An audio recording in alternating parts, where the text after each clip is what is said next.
Companies with a sales playbook are 33% more likely to be high performers. However, 40% of sales teams don't have one. Luke Rogers, the VP of Sales at ComplyAdvantage, is a playbook-trained sales leader and a proven track record for leading some of the most successful sales teams in the industry, and was most recently recognized as the Leader of the Year at their company kickoff.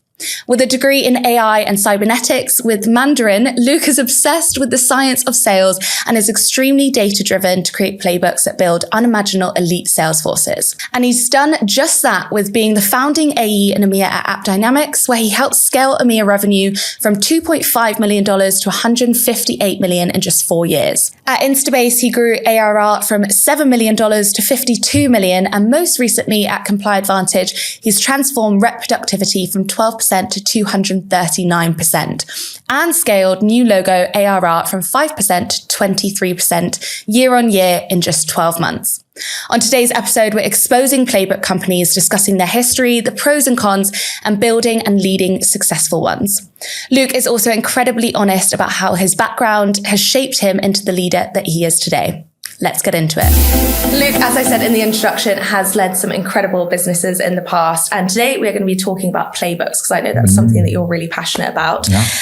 Demodesk said that 42% of best-in-class companies use sales playbooks. And you've worked for some fantastic companies such as Instabase, AppDynamics, and most recently ComplyAdvantage. And you've ran some really successful sales teams. So I do want to get into the history of playbooks and why they are important. But before we get into that, you want to dig deep. Ooh, Let's you promised look me back. scandal. I promised you scandal.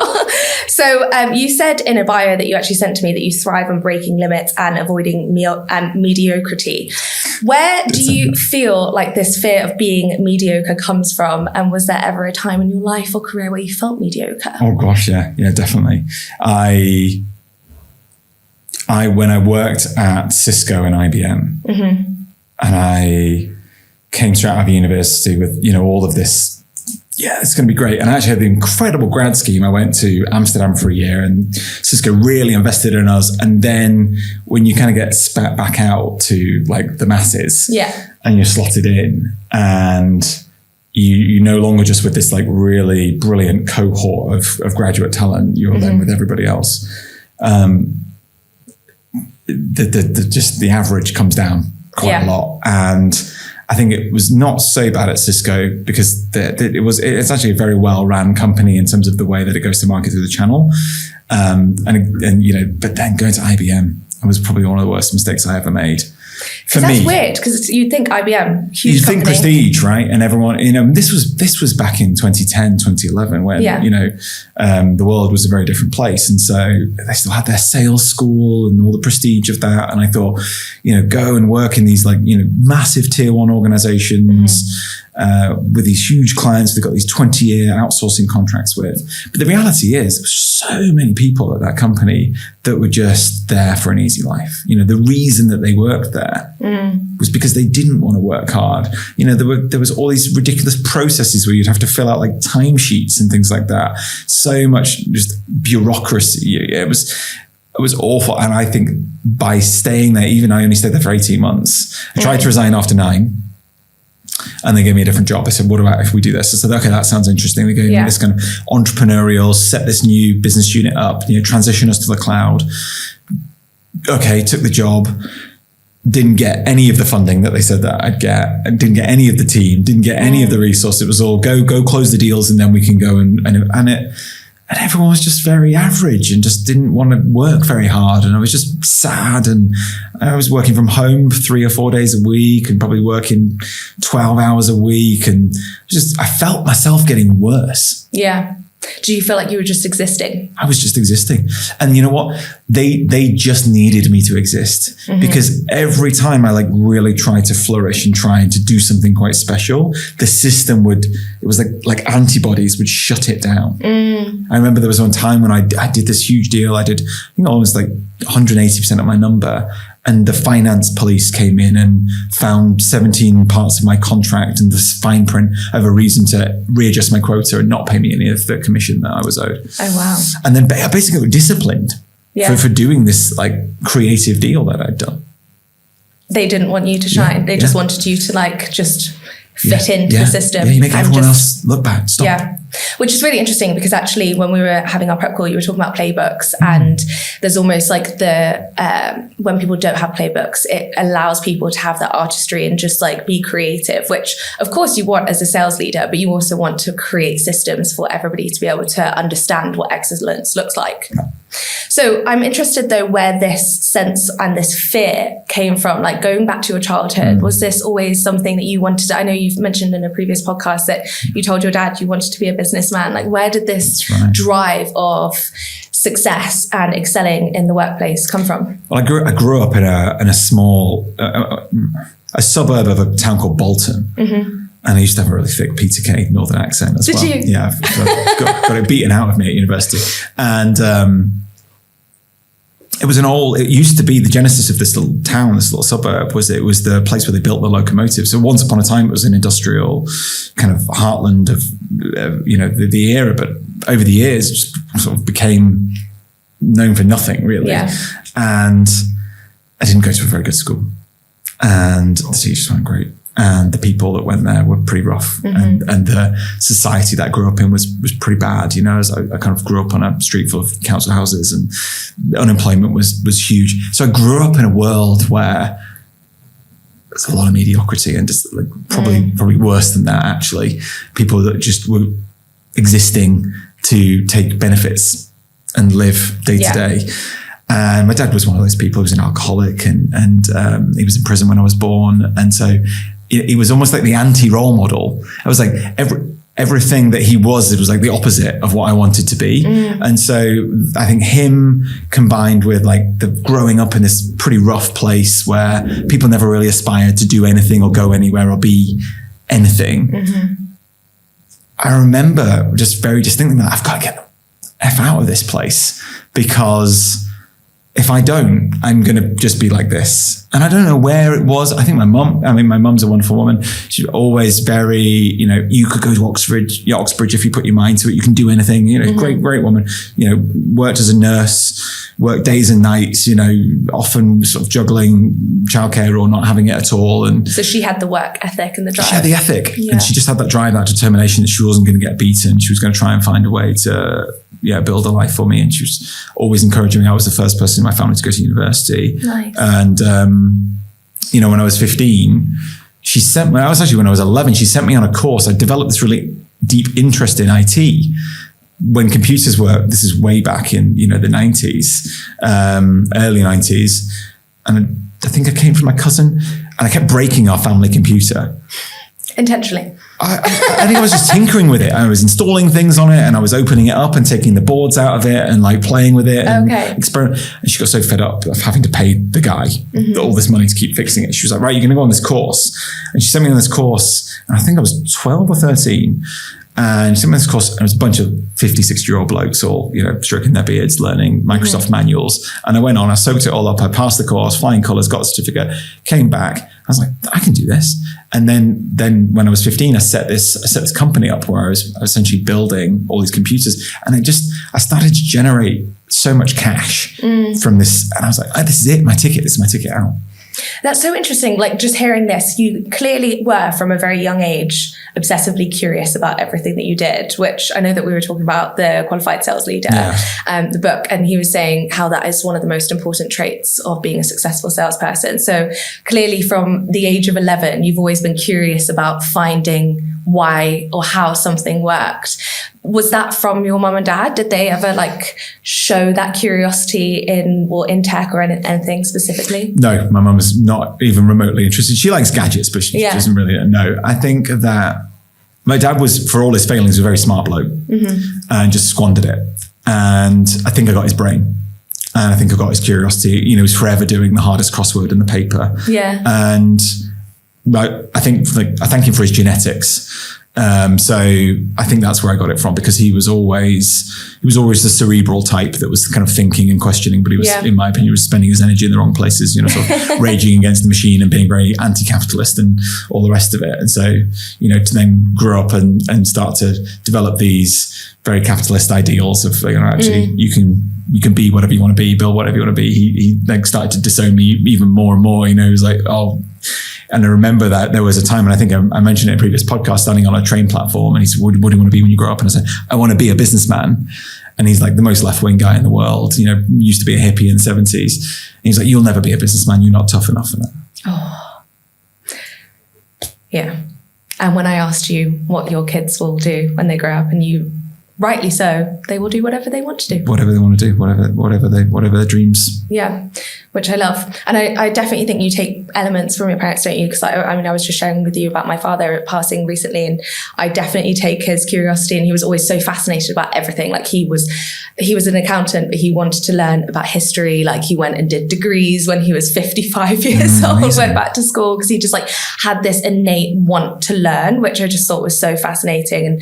And I think that skill, bringing it into life in so many different industries is so important. And one of the things that you said with your, and I know we'll talk about this when we discuss the playbook section of this conversation, with your ICE model, one of the things that you hire for is street smarts. And talking about your journey, it sounds like you've had a really colourful past and you've done so many incredible things in your life so far. And you want to learn what are those crazy things that people have done in their life when you're interviewing them. So what would you say is the craziest thing that you've ever done in your life? Oh, great question. And I know you've, just before I answer the question, the growth mindset piece that we were just talking about, one of the best books I think I've ever read. I know you've got a very long list, but I'm going to add another one to it. He's given me a huge list. Thank you so much. Sorry, I know I have a long list as well, so I feel your pain. But Mindset by Dr. Kavalsvek, it's just like I think Yale, Stanford, PhD, Dean of Psychology. Brilliant book. Basically puts people into two camps. People who have to the curiosity point, right? Yeah. A growth mindset, constantly asking questions. What's the world got to answer? Versus this fixed mindset of like, this is who I am. This is what I'm going to be. This is where I'm going to end up with my life. And this is what I'm good at. And this is what I'm not good at. And I just think it's really, it's really important to establish which camp people fall into, because you always want to surround yourself with those growth mindset people. Yeah. But to the street smarts question, what's the craziest thing I've ever done in my life? There's the element of the street smarts, which I grew up in a really rough part of the world. It was it was a bit violent and it was a bit unsafe and there was quite a bit of crime, and so I just had to be a little bit savvy. It wasn't a war zone, but it wasn't this get your bike stolen, stuff. It wasn't where you live now. It wasn't where I live now. Parsons Green. But what I think some of the things that I like to look for and what I've done is like go travel. I think one of the things that really helped me break outside of my comfort zone and my mindset was a good buddy of mine organized for us to go traveling. And, a lot of people would go kind of interrailing around France and Spain and Italy. And this was before the kind of circuit in Southeast Asia. This was back in 2004. And maybe people were doing it then, but we couldn't afford to. And he organized this trip, and it was from the Czech Republic, Prague, down to Bosnia. Oh, wow. And that was our loop. And this was before, again, like Croatia was hot, and, really no one really spoke English. It wasn't much of a tourist scene, and we didn't plan anything. We didn't book anywhere to stay. Wow. It was just four lads that like basically only spoke English and a little bit of high school GCSE German. And we just went, and we didn't know each other. And one of the lads, the guy that organized it, we got to the airport and his passport had expired. So three of us who didn't know each other, who didn't organize the trip, went out without him, and he joined just 2 weeks later, halfway through the trip, when he got his passport. Oh, no. And it was just this really like amazing moment where it was just deep end after deep end after deep end after like sketchy situation, like turning up at a random train station in the middle of nowhere, having gotten on the wrong train. Like, now what the fuck do we do? Like, how are we, like, there's no more trains. Yeah. There's no hotels. There's like, I remember walking in to someone's house by accident because I thought it was somewhere I could go and get an ATM, and this old lady started yelling at me. And she's sitting there having her dinner, and you're like, what are you doing? And it's like, so then we walked for like 16 miles to get to the next town with our bags on our back. Oh, wow. And I look for that spirit of adventure, Yeah. That's the other part of the street smarts Hey, thing. you came out the other side. Yeah, right. That's one of the best memories I've got. Do you still speak to those people? Yeah, well, yeah. I mean, we're all doing very different things now. But the guy that organised this, one of my best friends, was one. Oh, nice. Yeah. So incredible how you can have like people in your life that are there for a fleeting moment and they play such a memorable moment like this right now, and then you're like not as close with them anymore. But how amazing. Yeah. I had a similar thing when I was backpacking around Sri Lanka. I didn't obviously speak a word of their language, and I was by myself, and I was trying to get from the east side of the country to the west. And I ended up taking 5 buses, the wrong direction, went like 5 hours north when I should have been going west. And then I will never forget, I had a monk sit next to me on the bus, and everybody was like coughing and looking really uncomfortable around me. And I was like, what's going on? Like, why are people coughing? This is weird. Like, yes, it's a monk. And this guy tapped me on the shoulder and he says, excuse me, you can't sit next to a monk. You're a female. And I went, well, sorry, but he sat next to me. And they were like, no, you're not allowed to. You are not allowed to sit next to a monk. So I was like, well, what do I have to do? There's no other seats. And they went, you have to stand. So I stood for 5 hours on that bus. Oh my gosh. It's like that monk decided to sit there. Wow. Well, they clearly, I mean, what I find fascinating about Asia is there's no norm. All the norms that we have in the West, they don't exist there. So different. And so almost kind of just by, especially if you go on your own like you did, and I went to China on my own as well, and just like I studied a bit of Chinese at university and like learned to speak and read and write enough that I was like, I'm going to go and test myself.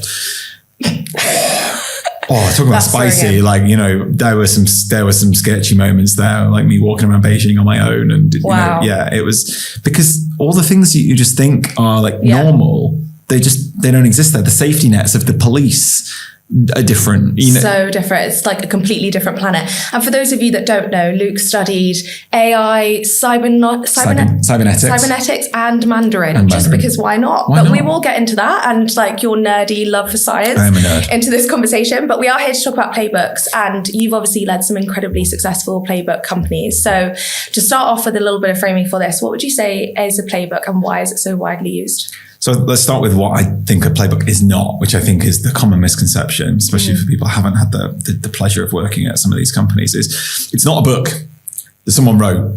Yeah. That's like, you know, 3rd edition. It's just... You're not an author. No.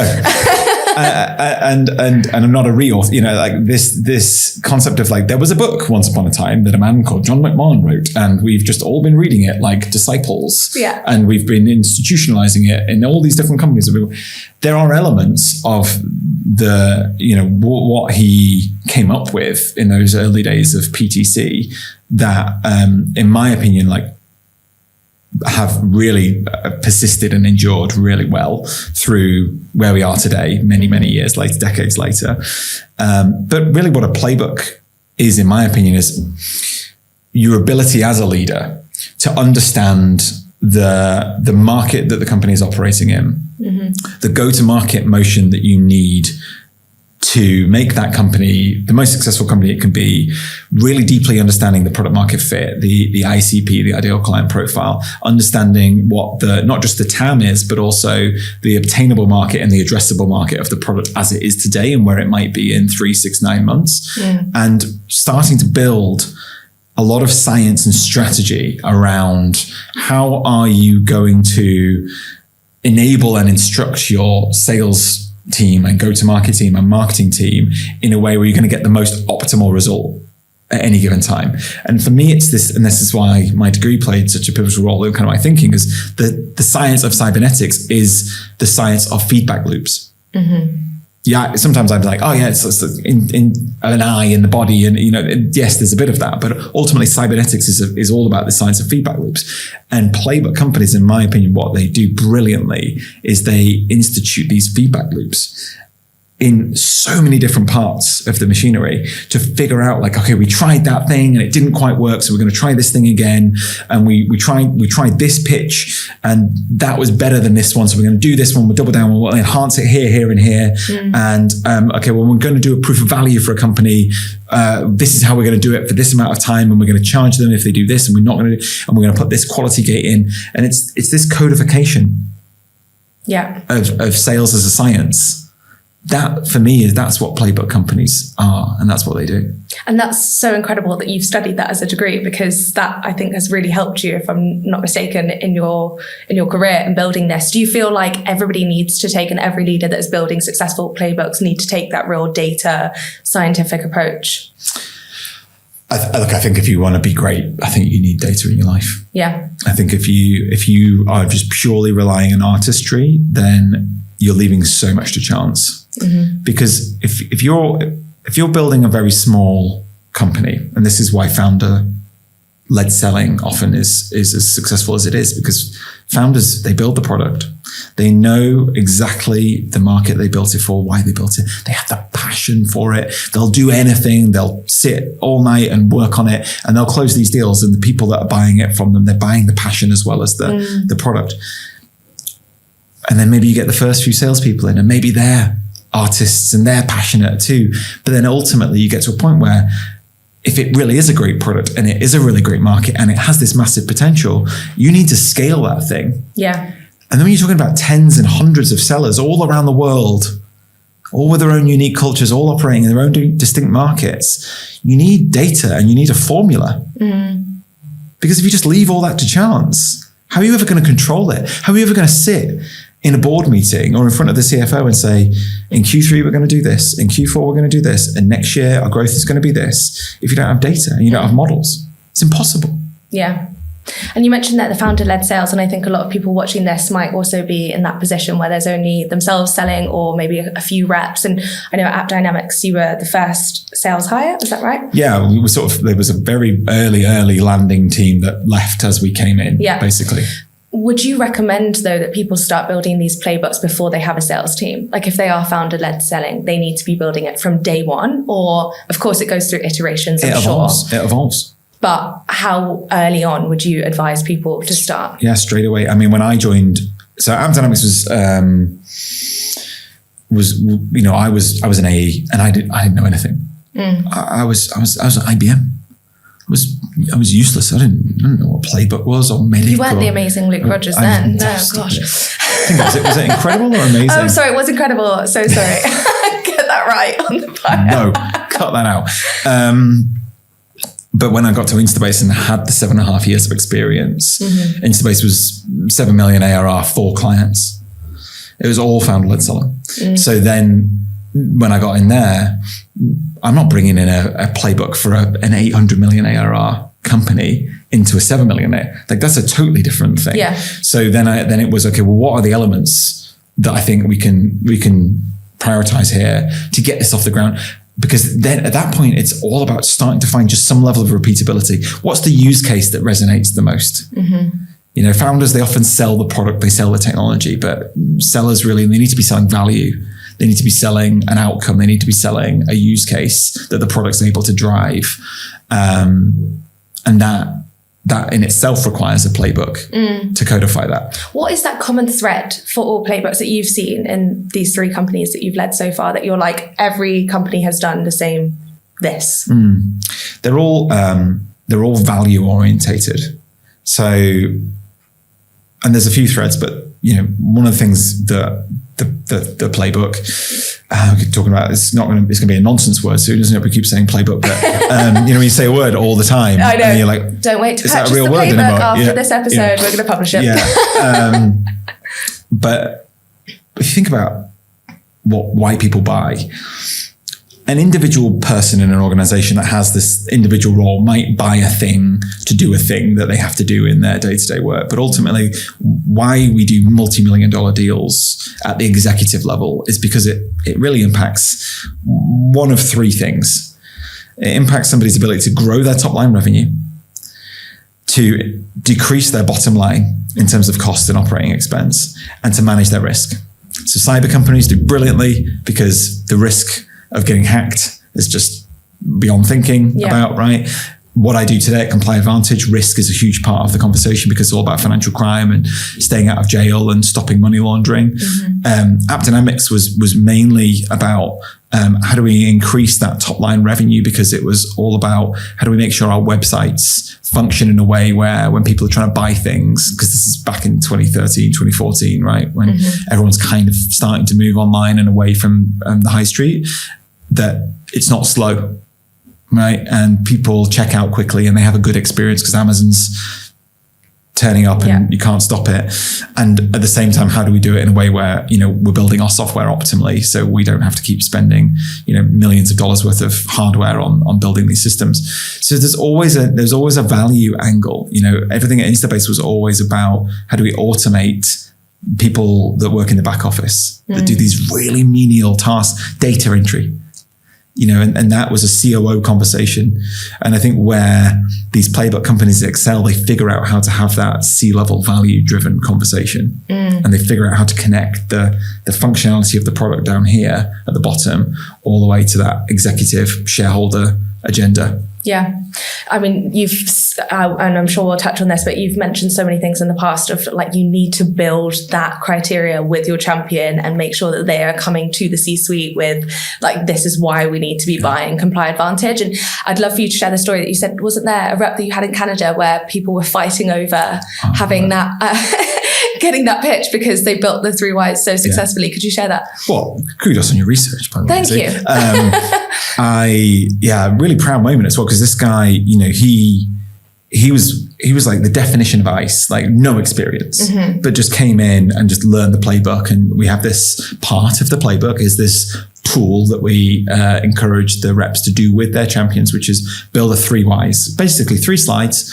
First slide is, why does that company need to do anything? So write all the information down that you're learning about the company's current state, their challenges, the impact of those challenges today, who owns those challenges, who wants to solve them, what the outcome they're trying to drive is. And then another slide, which is why this solution? So at the time it was, why AppDynamics and all of the features and capabilities that it can do to mitigate the challenges on the first slide. And then the third one was the why do we need to do it now? Which is like, if we do nothing, so what? And this is the cost of doing nothing, essentially. Like, how do you motivate someone to act now? Because that's one of the hardest things in sales. Yeah. You can identify the problem, you can sell the solution, but then they can take 2 years to sign on the dotted line. And you need them to know what will happen to their business if they don't go now. If they don't know, if they go now.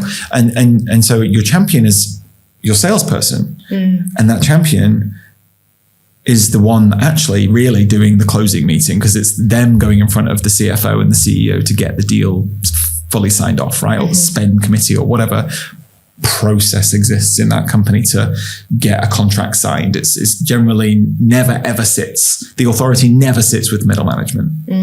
It sits all the way at the top, especially since the crash. And this young guy, brilliant guy, Alec, and he put this business case together, and there's 2 C-level people who had to go to the CEO. One was the CIO and the other one was the Chief Transformation Officer. And they both got a hold of this piece of work and they were trying to put their own name on it. Really? Yeah. And they were fighting with each other about it. They're like, it's mine. Yeah, it's mine. Even though they hadn't done any of it. Wow. Who got it? Do you know? Probably, I think it was the CIO in the end. I think she won. Well done. Yeah. Well done to that CIO who's listening, I'm sure. But this is again, I think, things that people need to realize. And the C in medics champion, right? And the whole playbook. The playbook is built around champions. It's not built around us as sellers or leaders or any of that. It's built around the concept that we are helping other people succeed in their careers by buying what we're selling. And those champions are the sellers. They are doing the work for you, aren't they? And you've mentioned before when we spoke about why people aren't successful in sales is because they're quite egotistical. And that's so I know that you don't look for that, and you want to make sure that it's not just somebody's looking out for themselves. And sales sometimes does have a bad rep, that you've got AEs just working on their own desk and their own target and their numbers. And I actually think I've had a couple of guests speak about how reps should be working for the business and see it as ComplyAdvantage's account instead of their own individual account. Do you feel like that has correlation between why you think people need to shift their mindset onto thinking that they are not actually the seller, it's the champion, and then that will help them become less egotistical? Yeah, and I don't agree that people should be selling on behalf of the business either. Do you not? Because it's still selfish. Because they'll still put the company first. They might not be putting themselves first, they're putting our company first. What I want people to do is put the champion first. Because if you act genuinely selflessly in order to try and elevate and help somebody that has a problem working at some other company that you're trying to sell to, you'll sell your product. If you've picked the right person that's got the right level of influence and that's got the right characteristics, that wants to go and, kick over a table and make change, right, and is willing to have a bit of a fight with people over bringing something new in, and you genuinely get up every day and you just think, how am I going to help Bob or Sue be better at what they do? And that's what you focus on, not how am I going to help ComplyAdvantage or how am I going to help Luke Rogers, but how am I going to help Bob or how am I going to help Sue fight financial crime better?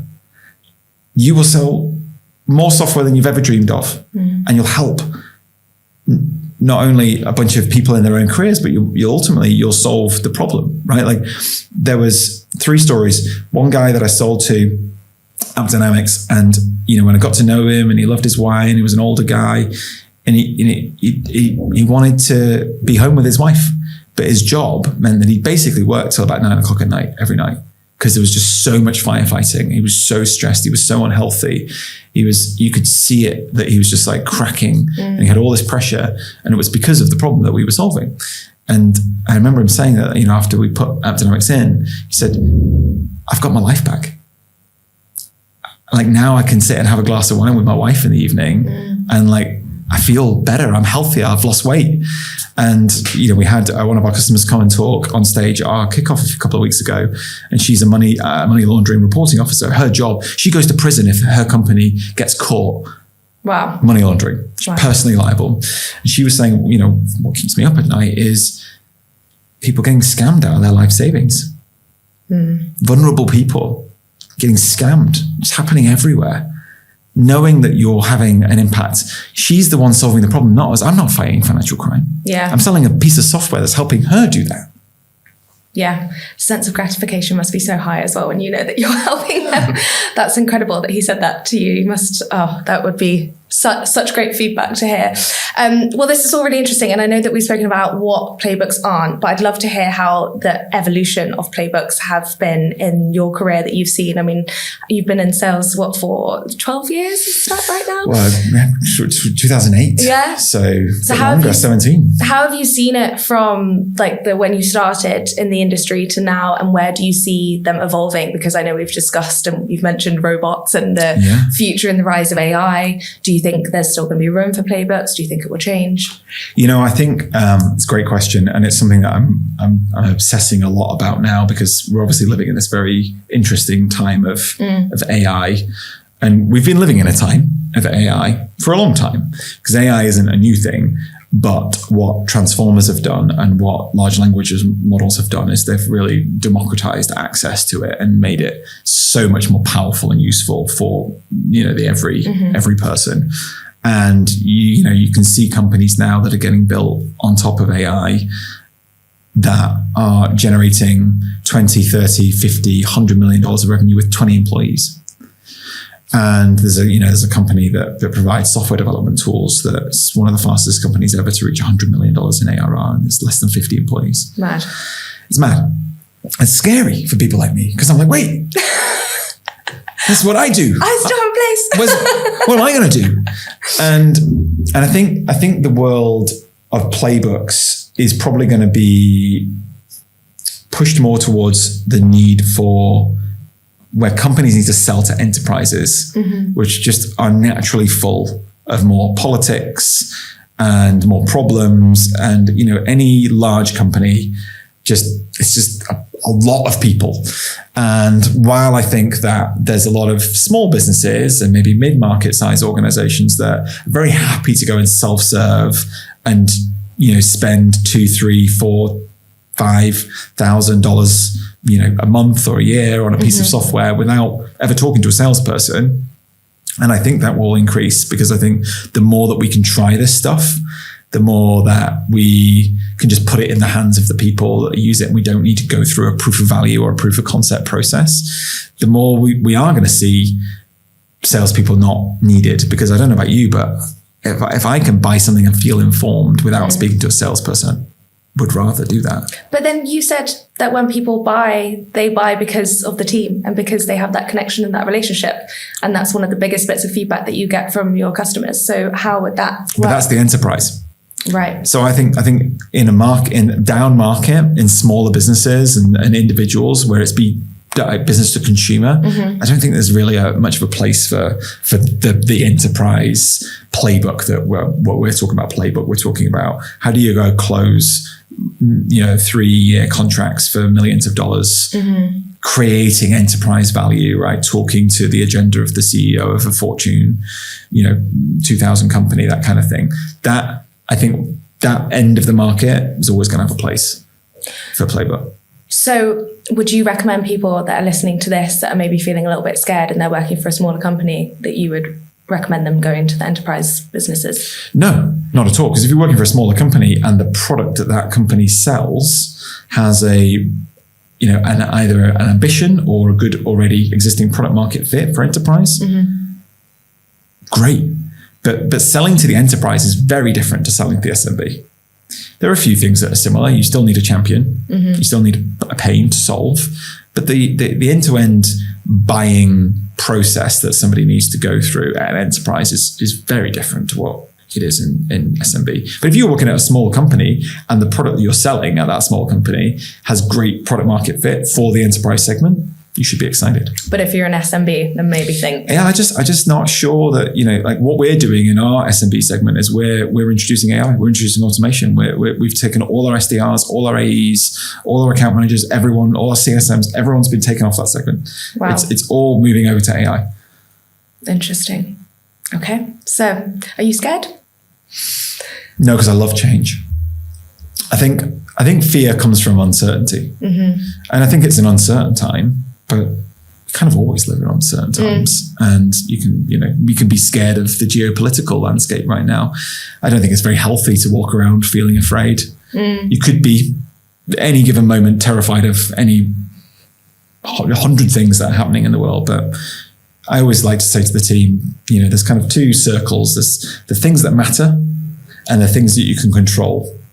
And there's a little bit where those two circles intersect. And you just focus on that stuff in the middle.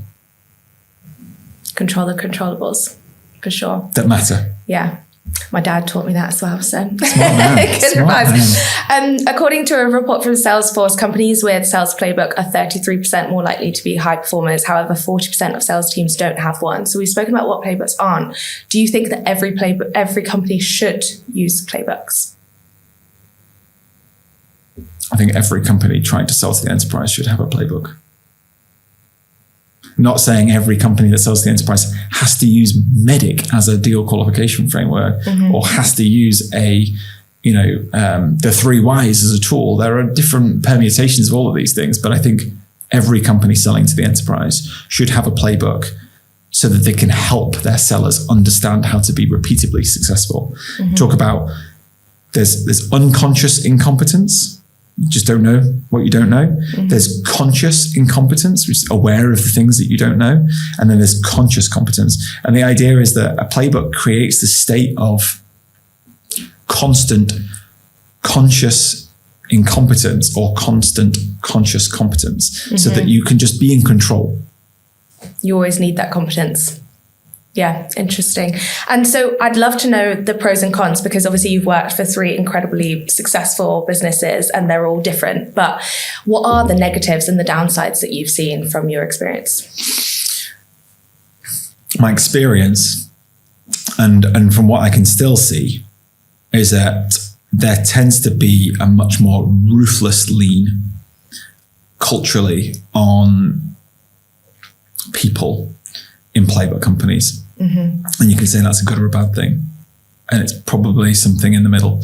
And it depends on how you lead with heart and kindness and respect. You know, in my way, in my world, like one of my core values, if not my core value, is respect, because I am irritated by mediocrity, and I don't have any patience for people that are lazy, but I'll respectfully manage them out of the company. And there can be a degree of brutality, I think, both on the ingress of recruiting in playbook companies and on the egress of when you decide that somebody's not the right fit for that very rigid kind of high performance, repeatable, let's move fast, let's break boundaries culture. I think that playbook companies have a reputation for treating people badly. And one of the challenges is when you're creating one of these elite performance cultures with this kind of playbook and this level of expectation that everyone that comes here wants to be the best version of themselves and therefore is willing to give 2, 3, 4, 5x what the average person on the street is going to give, that there is burnout.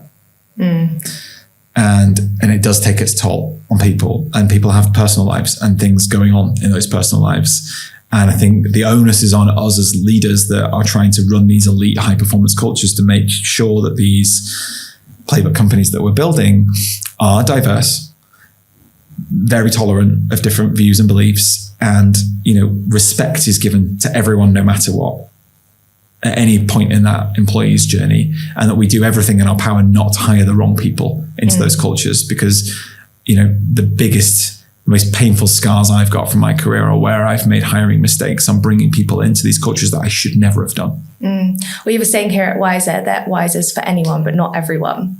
That's great. And I think being aware of that, and it actually links to, you mentioned when you came across Jeremy Duggan, you kind of felt a little bit hesitant on the reputation that had been given to you. Do you feel that he's shaped you into the leader that you are today, or do you feel like you were always going to be like you are? 100%. I think he's probably the most influential person I've ever had in my life, outside of my mother, you know, because I think that he isn't for everyone.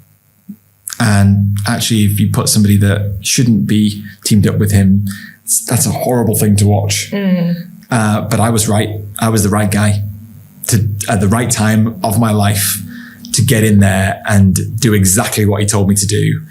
And I was very resilient to his coaching methods. And his thing was, you fail fast, fail quickly, fast feedback, radical candor, like bam, bam, bam, we're just going to go because we don't have time to do all of the kind of pleasantries and like, you know, I didn't want any of that. I wanted like fast. I just wanted to be punched in the face.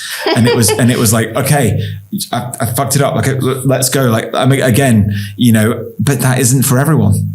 But it was for me. Yeah. And it was perfect, you know. And then when Steve came in, it was more of that, probably even more ruthless, to be honest. Yeah. And, but I was okay with that. I mean, it took its toll. I mean, there were times when I was definitely, I've got to quit. You know, my girlfriend was saying, like, you just seem miserable. Like, you know, you're so stressed out.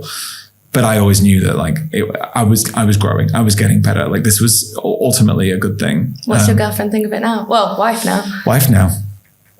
What does she think of it now? I mean, she cares about me, right? But she also knows I'm ambitious. I mean, she's a human rights barrister. She's ambitious too. So, you know, we egg each other on a little bit. But I mean, she saw when I was building Instabase, you know, because I joined very early. It was kind of employee 40 something. The toll that took on me.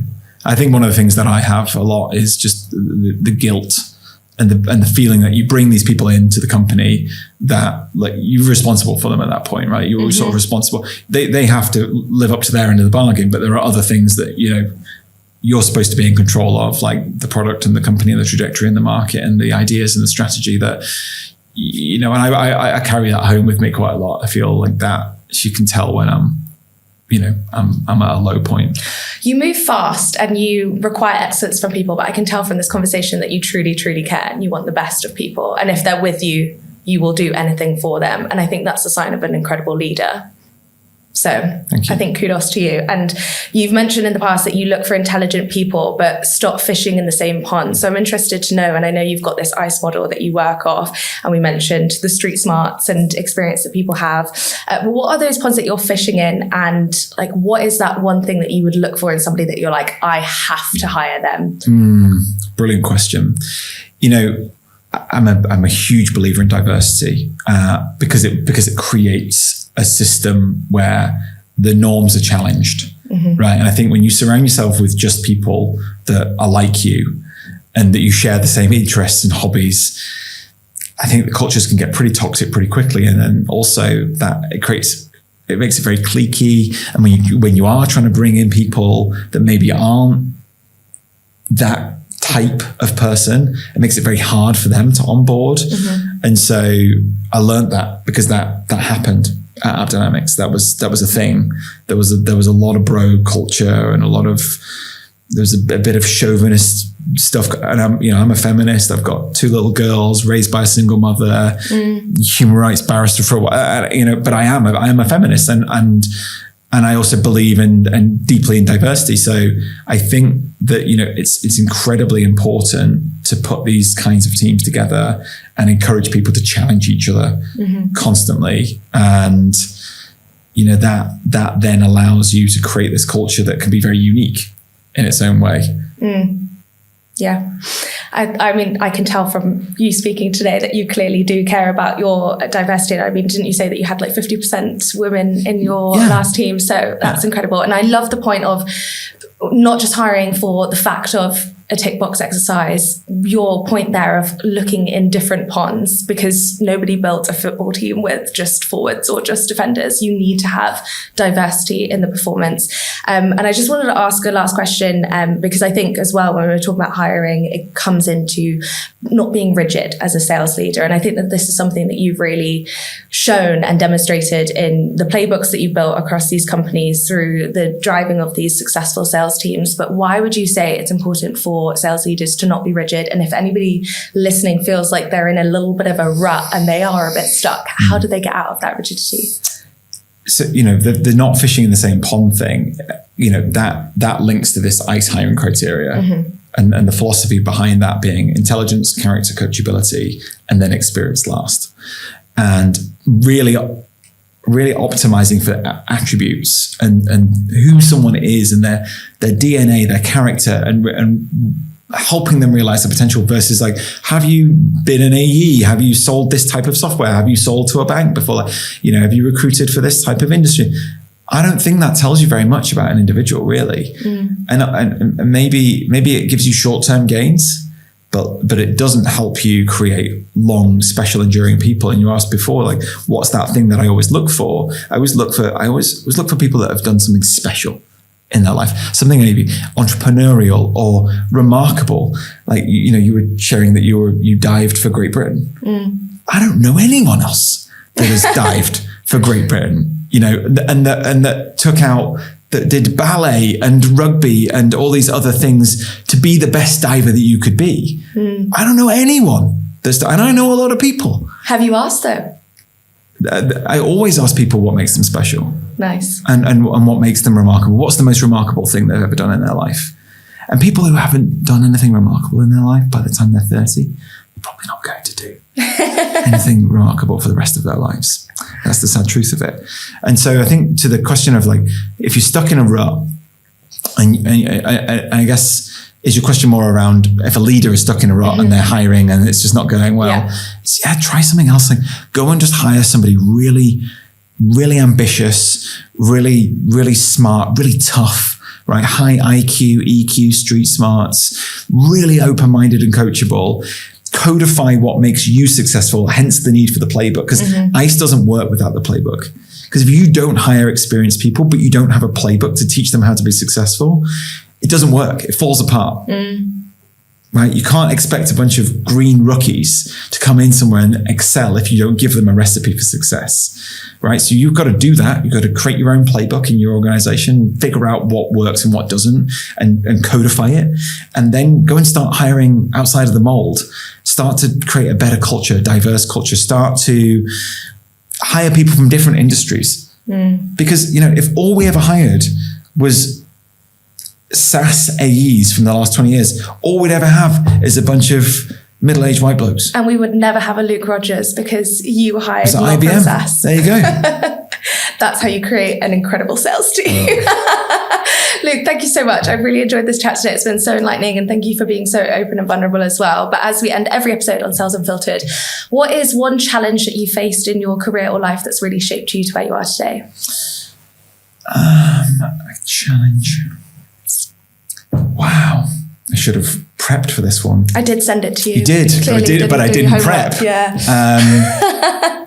I think that the adversity of scaling a very early company and dealing with the board and dealing with the CEO, a first-time founder CEO, and trying to constantly create an environment for success to make sure that the CEO wasn't trying to scale the company too aggressively and make too many of the wrong decisions, but while also trying to build a go-to-market organization and help manage a CEO. That A, was probably the hardest thing I've ever done, and B, professionally, and B, has really helped shape me because it's given me empathy for the whole picture of running a company now, I think, at this point. So I can understand when I sit down with the CEO or the CFO or the COO or the CPO, I can talk to their pain points and understand that it's not just about sales and our agenda. You have to understand the mission that everyone's on. What's the mission that ComplyAdvantage is on? I mean, we want to transform the face of financial crime. Ultimately, it's a pretty tragic story, right? $3.5 trillion is still laundered through the world's financial system. That's 5% of GDP. Wow. And we're spending $288 billion a year trying to fight it. And less than 1% of it is ever actually seized. And so when you get mugged on the street, or your house gets burgled, or some atrocious act of human trafficking is occurring, that's only occurring because those criminals can proceed, they can take the proceeds from that activity and they can launder that money and use it. If we stop them from being able to launder that money and we stop them from accessing the financial system, we'll stop crime. Just a little challenge for you to help with. Let's go. Well, I wish you all the best of luck with the future. And thank you so much for coming in and appearing on the channel. Brilliant. Thank you so much. Thank you so much for listening to this episode of Sales Unfiltered. If you enjoyed this conversation, I would love for you to hit the subscribe button. And if you're feeling extra generous, leave us a quick review. See you next week.